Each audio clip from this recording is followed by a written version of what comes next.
Dark Shadows, VTR 111466, Air 11766, take one.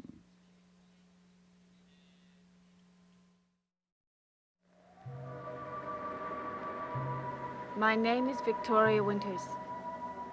Instead of being a home, Collinwood has turned into a chamber of horrors for me. At least I expected to be safe inside my locked room. But at Collinwood, locks don't seem to fulfill the function for which they were designed. Last night, someone definitely entered my room. Only my screams frightened away the intruder.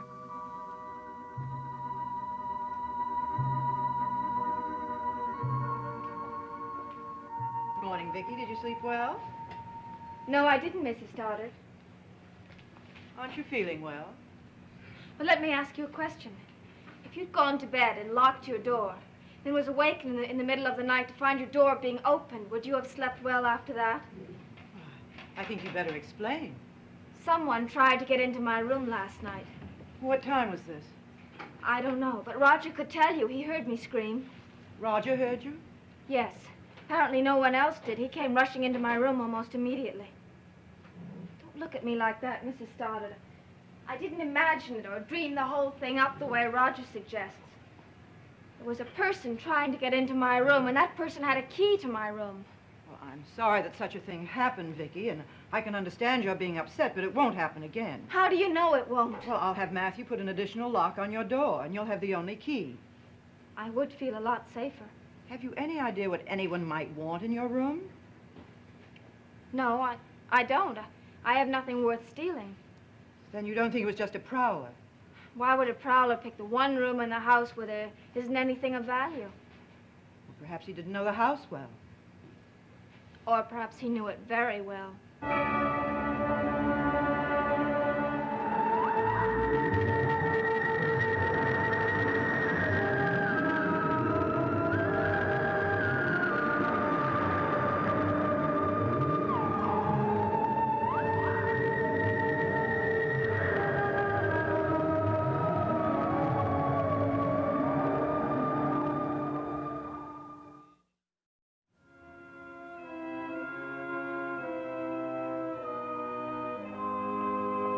I questioned David. He didn't know anything about it.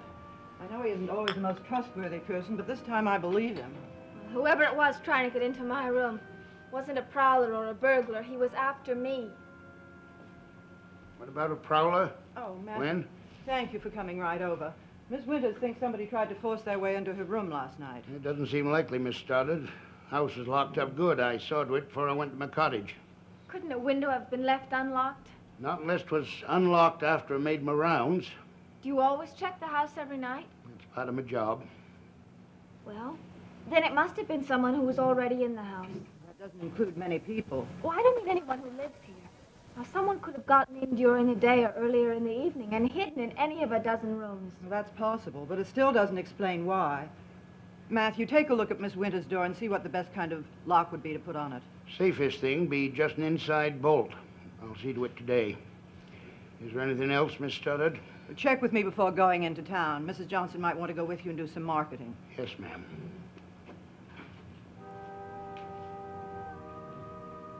Vicky, do you know whether Roger checked the door to the closed-off part of the house last night? No, I don't. But that could explain where he disappeared to. Well, I think I'll go look and see. Excuse me.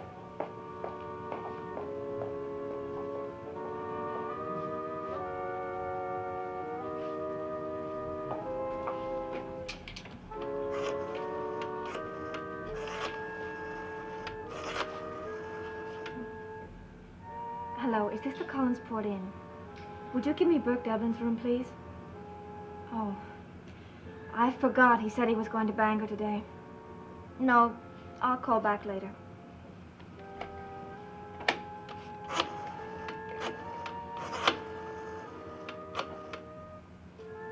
Hello, Mr. Evans.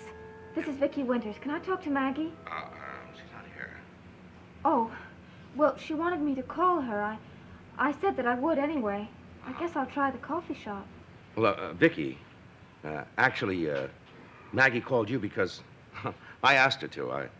I was the one that wanted to talk to you.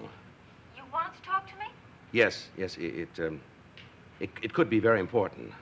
What's it about? Well, I just may have some information for you about that, the portrait of Betty Hanscom. Can you tell me about it now?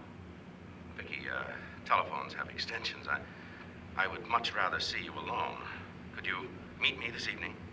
All right, wherever you say. Well, the Blue Whale. Well, no one will think it odd because, well, I'm there almost any night anyway. Well, do you think you can really tell me something about myself? Well, I can't guarantee anything, but, well, try to make it if you can. Eh? All right, it'll be a little bit after dark. I'll be waiting. Oh, Mr. Evans, if you're in touch with Maggie, Yeah. would you tell her something? Would you tell her that I found out something more about what we were talking about yesterday? Something more. Yes. What? Just tell her that. She'll understand. Oh, I have to go now. Well, the door to the closed-off section of the house is locked, and I have the only key, so your mysterious visitor couldn't escape that way. Well, I guess I'll just have to put it out of my mind. Oh, by the way, when you were talking to David, you didn't tell him that you didn't give him any idea of what had happened. Of course not. I was most discreet. That's good. If he had that on his mind, he might as well forget about his lessons for today. As it is, we've got to make up for one already. If you'll excuse me. Of course.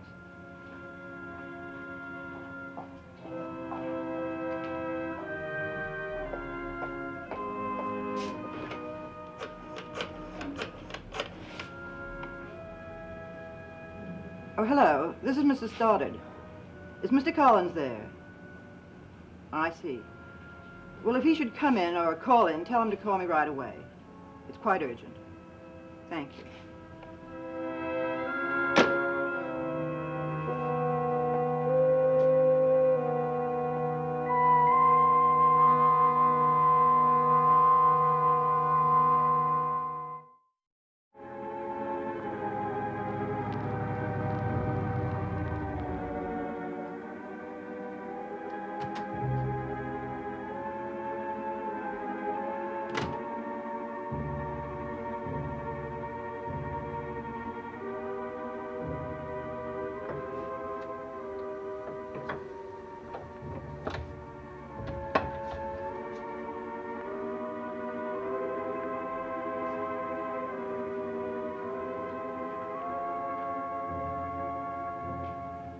Did you get my message? I came home as early as I could. I asked you to call immediately. Well, this is as immediate as I could make it, Liz. I was already on my way home and I got the message. What in the world was so urgent about it? Why didn't you speak to me before leaving the house this morning? Why, Liz, I didn't think you cared that much. Don't be facetious, Roger. You know perfectly well what I'm talking about. Vicky made it quite clear. Oh, you mean her nocturnal visitation? This is no time for joking. Did you take it seriously? Well, certainly. Didn't you? I honestly don't know what to believe about Vicky. Let's examine the record. First, she insists that she was held prisoner in a locked room by a small 9-year-old boy. Then she claims to have seen the ghost of Bill Malloy, of all people. And now she says a supernatural figure walks through a locked door of hers and is presumably about to attack her. Well, she's either got a very overactive imagination or she's got hold of some information that's dangerous for her to have. What sort of information? Well, that, of course, you should ask Vicky and not me. What kind of information could it possibly be? The only dangerous information I can think of would be some knowledge about Bill Malloy's death. That was ruled an accident. Burke Devlin didn't think so. I don't care what Burke thinks. Now, from my talks with Vicky, I'm positive that she also thinks that Malloy was murdered. Where in the world would she get that idea? The same way she found out about these sort of things. She sees these ghosts and these people walking in, prowling at night. Her vivid imagination. But she also thinks she has a vital clue as to who murdered him. Beg pardon, Miss Stoddard. I fixed the bolt on Miss Winter's door. Is there anything else? I don't think so, Matthew. When you looked at the door, were there any signs of it having been forced? No, not any signs. That'll be all, Matthew. Yes, ma'am. What does Vicky intend to do? To barricade herself in her room forever? She said she'd feel safer with a bolt on the inside of her door. Perhaps that's what we should all do.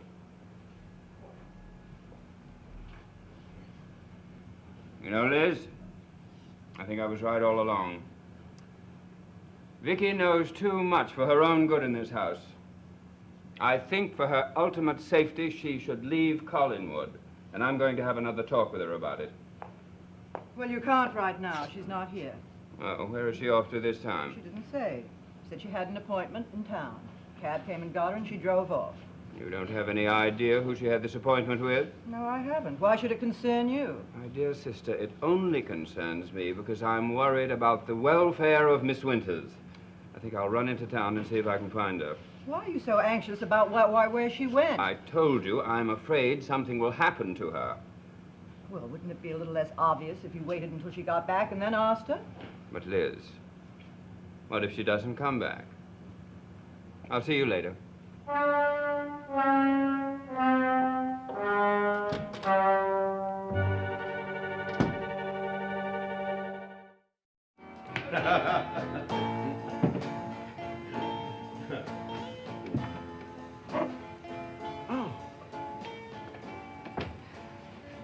was nice of you to come, Vicky. It's nice of you to ask me. Would you like a drink?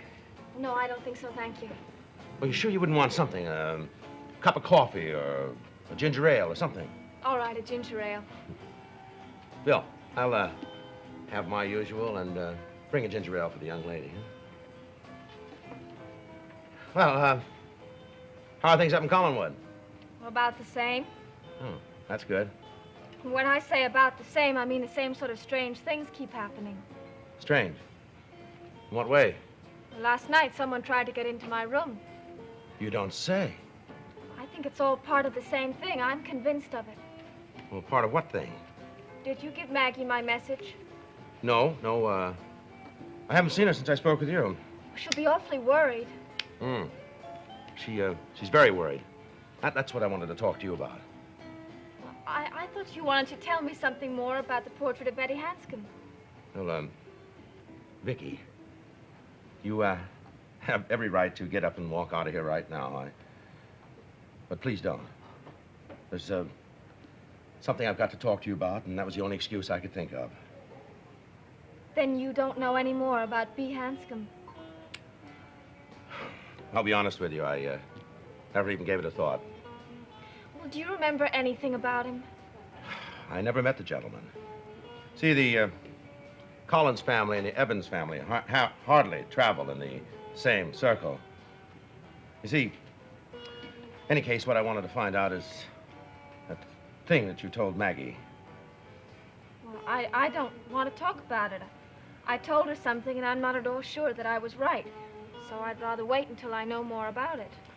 She said that you had definite proof that Bill Malloy was killed, that it wasn't an accident at all. That's what I thought, but I've learned something more since then. You mean you were wrong? I don't know, but that's all I want to say. Well, don't you think you've said a little too much to suddenly stop? I just want to explain it to Maggie. Well, you explain it to me, and then I'll tell Maggie later, tonight. I don't want to go through it all again. Please tell Maggie what I told you to forget about our conversation. I'm afraid it's a little too late for that. Why? Has she told someone? Well, only if you consider me someone. Now, she said that you not only had proof that Bill Malloy was killed, but there was a definite connection between his death and Burke Devlin's accident 10 years ago. That's what I thought. Listen to me, Miss Winters. Since Bill Malloy died, there's been all sorts of whispers floating around Collinsport. All sorts of unspoken accusations. Don't you realize that I was under suspicion myself? Now, if you know anything about it that might bring this issue back again, you've got to tell me what it is. I'm sorry, Mr. Evans. But you can't walk out like that.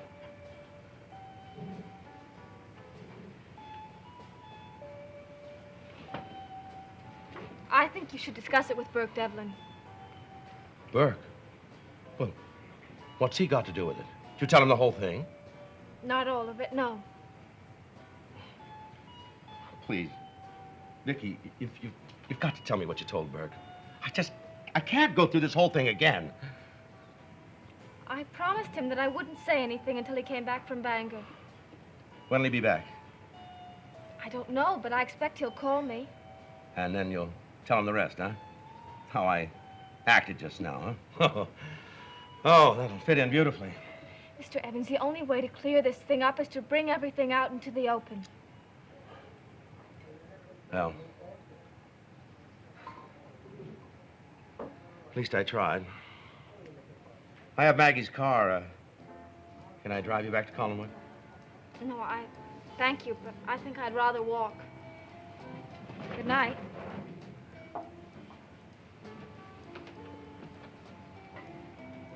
Good night.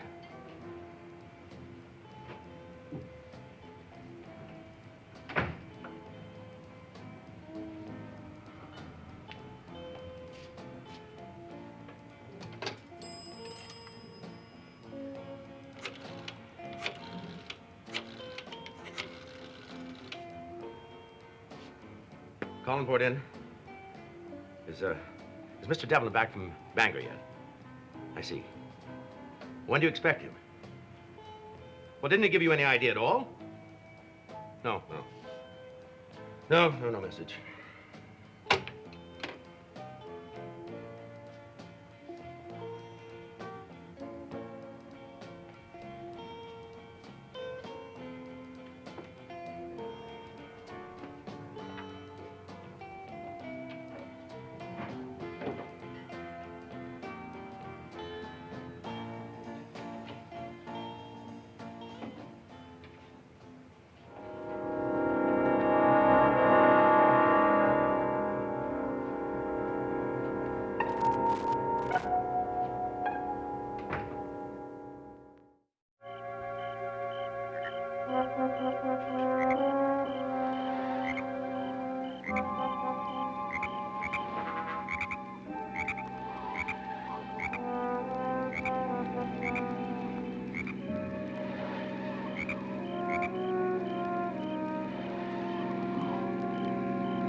Somebody tried to kill me, I swear it, and it wasn't an accident this time. Now, calm down. I can't be calm. I don't feel calm. I feel like screaming. Well, then scream if it'll help. I suppose you try to tell me what happened. I was walking back from town, and this car was coming toward me. I didn't notice it at first, but then it was coming quite fast, and the headlights blinded me. Well, there was plenty of room for it to pass, but suddenly I realized it was trying to run me down. Where was this? Half a mile from here. I ran the rest of the way. Mrs. Stoddard, who's doing this to me? Who wants to kill me? I can't think that anyone would want to kill you. I can't believe that. Did you see what kind of car it was? I couldn't because of the headlights. Do you think I should call the sheriff? What good would it do? I can't tell him anything. I can't tell anyone anything. Vicky, dear, if you really think you're in danger, you shouldn't be walking home alone at this time of night. It's too bad Roger didn't see you in town. He could have driven you home. He isn't here? Oh, he drove off more than an hour ago. Where did he go? Well, I don't know. He said he was going to look for you. Maybe he found me. I'm going to get something to quiet you down.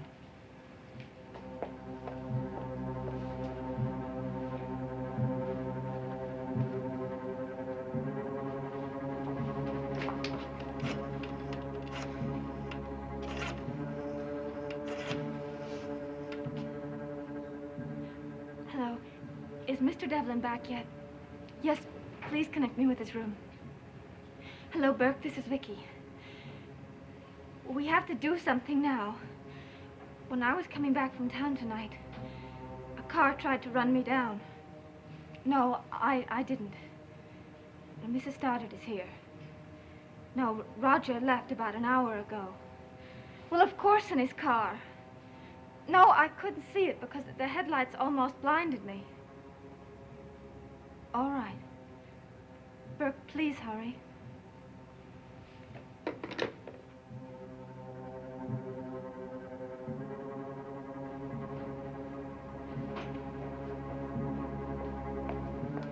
Here you are, Vicky. Take this. I take them frequently. They can't possibly hurt you. But Vicky, you're not afraid of me, are you? I don't want to take anything. I think you better.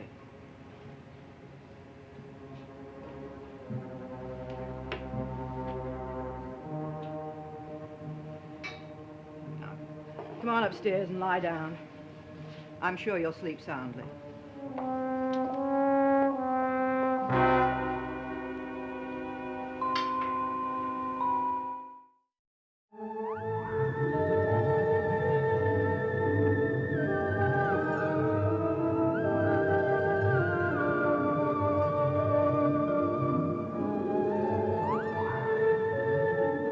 A loud sport jacket touches off a noisy marital spat in tonight's adventure on Bewitched at 9:30, 8:30 Central Time in color on ABC.